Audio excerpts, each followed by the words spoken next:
Baik teman-teman, kita lanjutkan kembali di materi tentang paragraf, di mana dalam materi paragraf ini teman-teman ada tugas ya, yaitu tentang analisis paragraf dan wacana.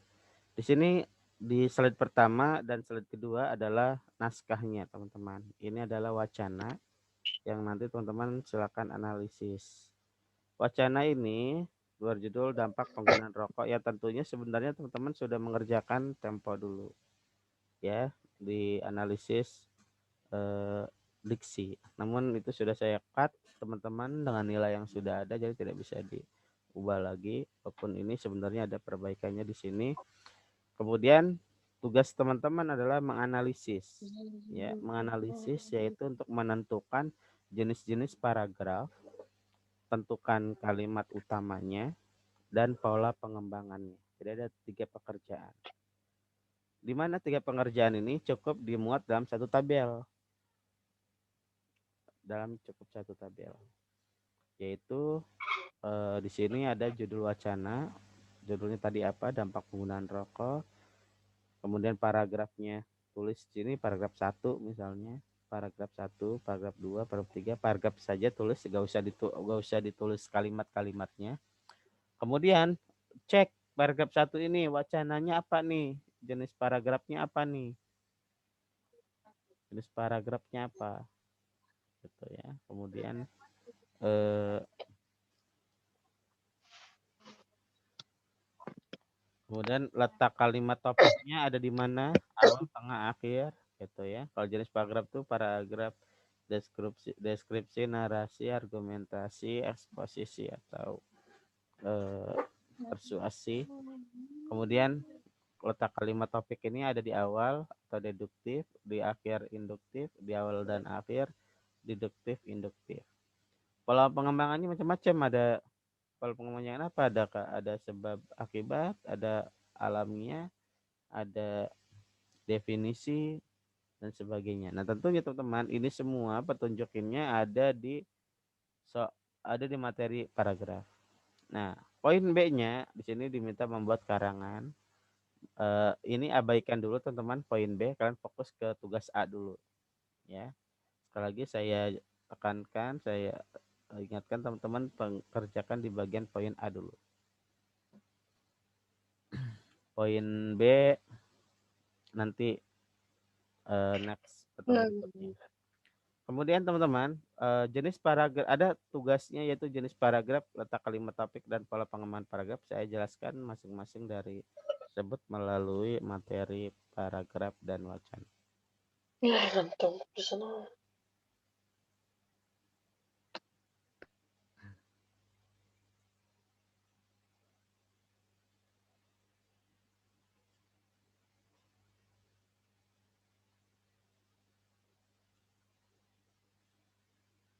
Ini sudah dijelaskan teman-teman mengenai paragraf dan wacana? Belum, Bapak. Belum, baik. Kalau begitu, apa itu paragraf, apa itu wacana?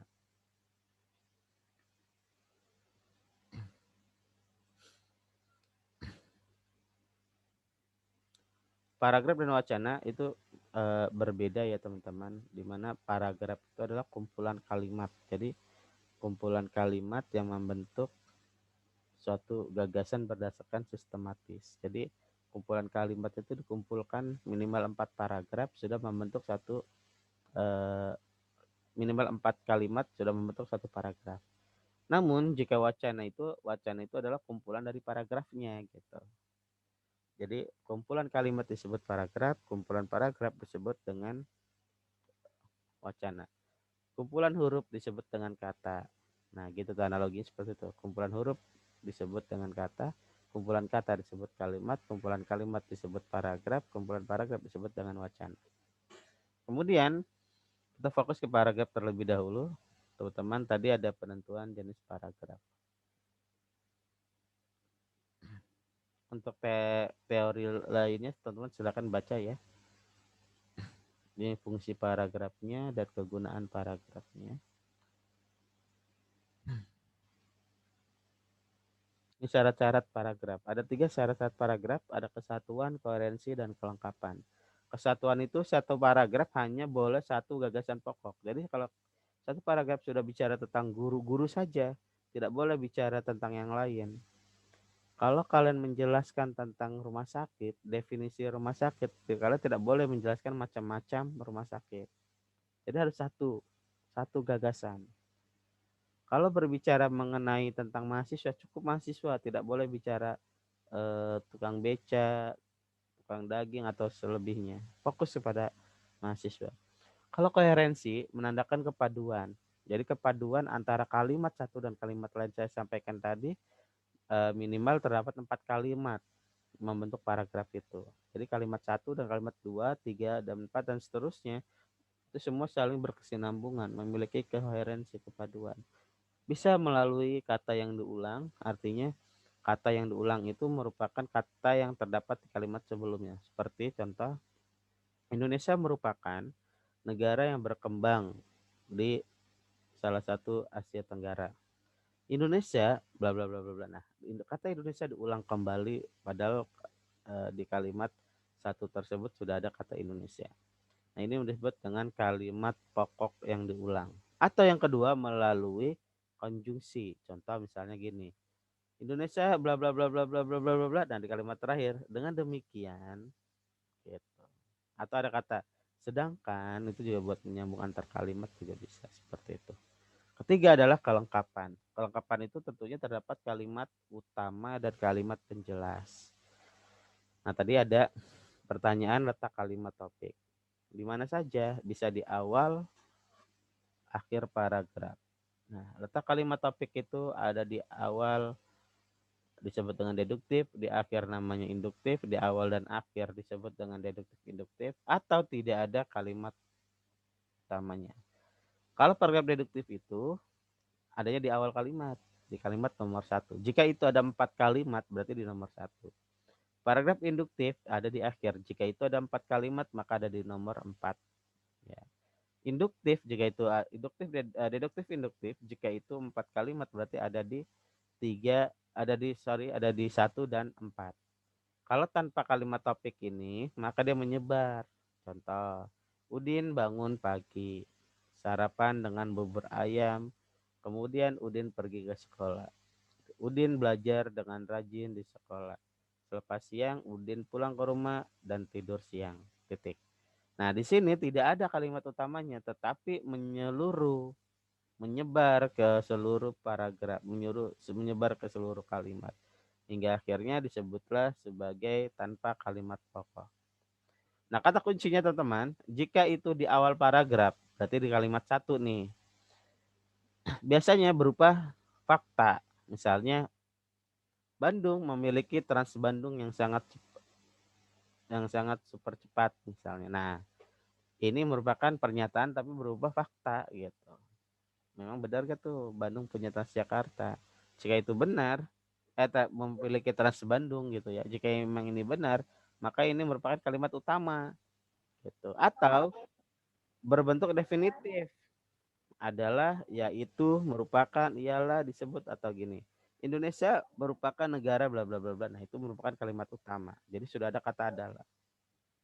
Kata merupakan. Pendidikan merupakan bla. Yang dimaksud dengan ikan ialah bla bla bla bla bla bla. Nah, itu juga kalimat utama. Atau ada kata yang disebut perusahaan itu disebut dengan bla bla bla bla. Nah, itu juga sudah merupakan kalimat utama dan ini ada di awal. Kalau di akhir biasa ditandai dengan sebuah simpulan.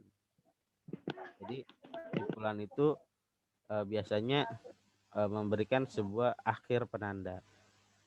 Dan dalam hal ini bisa ditambahkan dengan konjungsi antar kalimat seperti dengan demikian, jadi, untuk itu, marilah, kita harus gitu. Nah, itu merupakan semuanya adalah berupa simpulan dengan penambahan konjungsi antar kalimat. Jadi teman-teman untuk poin letak kalimat topik silakan dijawab apakah di deduktif, induktif, atau deduktif, induktif, atau tanpa kalimat pokok. Ada 4 itu, silakan ditulis jawabannya seperti itu saja, tidak perlu ditulis paragrafnya. Kemudian ini adalah contohnya. yang ada di mana kalimat utamanya di awal, kemudian di akhir, dan di awal dan akhir ini atau campuran. Silakan dibaca secara teknis. Kemudian saya ingin menjelaskan kembali ke wacana. Oh, tadi pengembangan dulu. Ini ada. Tadi pengembangan paragraf. Ini ada di poin nomor 3 atau kolom terakhir dalam tabel tugas kalian. Teknik pengembangan paragrafnya bisa melalui apa? Bisa melalui alamiah, antiklimaks, deduksi, induksi, perbandingan, analogi, sebab akibat, contoh, definisi.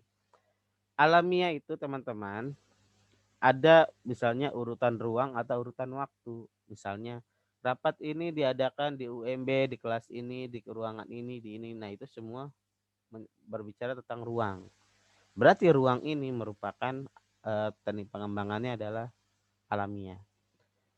Nah, alamiah bisa melalui dua hal, yaitu ruang dan waktu. Waktu misalnya menjelaskan rapat ini dimulai dari pagi, kemudian pada duhur dilanjutkan dengan ini, kemudian pada asar dilanjutkan dengan ini, kemudian selesai ditutup dengan ini. Nah, itu semua urutan waktu dalam bentuk alamiah.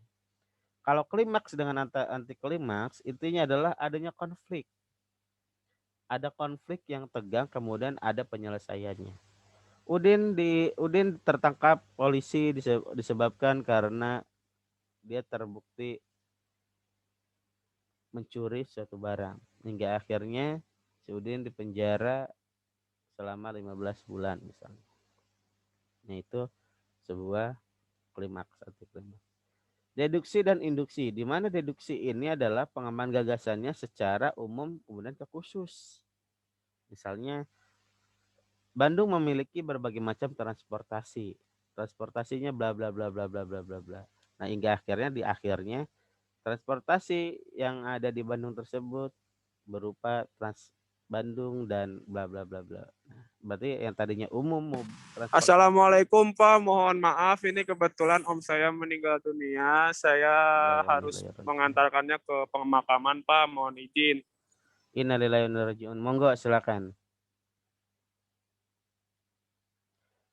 Saya lanjutkan kembali. Kemudian ada perbandingan dan pertentangan. Kemudian di perbandingan, jadi membandingkan tentang suatu hal dengan hal yang lainnya. Kalau pertentangan berarti berlawanan dengan realita. Ya, misalnya perbandingan mah si Udin punya 5 kelereng, si B punya 10 kelereng, misalnya, itu dibandingkan bisa. Ada pertentangan, dia kaya, ini miskin gitu. Dia banyak duit tetapi tidak mampu membeli. Nah, berarti kan itu pertentangan seperti itu. Kalau analogi mengibaratkan suatu hal kepada hal lain untuk menjelaskan satu hal secara umum. Misalnya bisa kita sebut wanita itu dengan bulan gitu. Bisa kita analogikan sebagai mukanya perempuan itu adalah bulan, enak dipandang, bersinar dan sebagainya, seperti itu. Sebab akibat, ada sebab dulu kemudian ada akibat. Sebabnya apa, akibatnya apa. Contoh, ada contoh-contoh, misalnya pasar Tanah Abang sekarang sangat ramai. Di pasar Tanah Abang terdapat para penjualan pakaian-pakaian berupa misalnya jaket, kemeja dan sebagainya. Itu merupakan contoh. Definisi luas, intinya kalau definisi luas mah gampang. Adanya pengertian atau ditandai dengan tadi tuh adalah, yaitu merupakan disebut misalnya Indonesia merupakan itu sudah pasti definisi luas seperti itu. Nah, ini teknik pengembangan paragraf. Kemudian yang terakhir adalah jenis paragrafnya. Nah, ini teman-teman ada contohnya, bisa nanti dilihat di contoh ini. Jenis paragraf itu ada berbagai macam. Pertama adalah ada yang disebut dengan paragraf narasi atau karangan narasi. Apa itu karangan narasi? Karangan narasi itu adalah karangan yang berupa suatu cerita yang menceritakan kejadian secara kronologis. Apa itu kronologis? Sebetulnya urutan waktu dari awal sampai akhir. Dari dia lahir sampai dia mati. Intinya narasi ini berupa cerita, ya, berupa cerita. Narasi dapat berisi fakta. Jadi selain cerita, narasi juga bisa berisi fakta. Namun narasi juga berupa fiksi. Kemudian yang kedua adalah karangan argumentasi, di mana ada dua hal. Pertama adalah argumentasi adalah pendapat. Jadi harus ada pendapat. Kemudian pendapat itu dibuktikan dengan sesuatu hal yang nyata. Berarti harus ada buktinya. Jadi kalau kita mengatakan bahwa mahasiswa agrobisnis ini pintar-pintar, nah itu harus ada buktinya. Misalnya hal ini dibuktikan dengan salah satu mahasiswanya mendapatkan penelitian hibah. Nah, itu baru atau ada bukti. Kemudian ada yang ketiga yaitu tentang eksposisi. Eksposisi ada dua hal. Pertama adalah informasi, yang kedua yaitu mengenai fakta. Jadi kalau memberikan informasi itu harus ada fakta gitu. Dan di sini ada ada contoh yang lebih singkatnya, contoh seperti ini. UMB berada di Jalan Soekarno. Benar tidak UMB di Jalan Soekarno? Jika benar itu fakta. Jika tidak ya berarti salah. Atau mengatakan Indonesia pada tahun 2021 ini masyarakat dilarang untuk mudik. Nah, itu fakta atau pendapat seperti itu. Kemudian ada persuasi. Persuasi itu intinya adalah ajakan menggunakan kata ayo, mari, ayolah, marilah, atau partikel lah, intinya seperti itu. Jadi berupa ajakan. Kemudian ada partikel lah. Contohnya ikutlah, gabunglah, seperti itu. Terakhir adalah deskripsi. Deskripsi itu artinya adalah menggambarkan suatu cerita. Jadi cerita itu berupa gambar atau berupa lukisan. Lukisan itu melukiskan suatu keadaan, suatu peristiwa. Yang kedua adalah di mana pembaca itu seakan-akan merasakan kejadian tersebut. Tidak harus menimbulkan efek. Misalnya gadis itu sangat cantik. Dia menggunakan gaun berwarna putih, sepatu putih, tas putih, jilbab putih. Gitu. Nah, itu ada gambaran. Ada gambaran tentang wanita itu, kemudian ada, dan penulis itu seakan-akan bisa merasakan kejadian itu, ada di sekitar tempat itu, melihat kejadian itu. Nah, teman-teman, ini jenis paragraf. Jadi teman-teman dari sini bisa mengerjakan terkait mengenai tugas yang sudah ada, ya, yaitu tugas menganalisis paragraf dan wacana, yaitu jenis paragrafnya tadi bisa langsung dijawab saja apakah ini bentuknya narasi, eksposisi, argumentasi, persuasi, atau deskripsi. Letak kalimat topik berarti bisa deduksi, induksi, bisa deduksi, induksi. Pola pengembangannya bisa melalui alamiah, kemudian ada sebab akibat, contoh-contoh, definisi luas, dan sebagainya. Jadi seperti itu teman-teman cara pengerjaannya.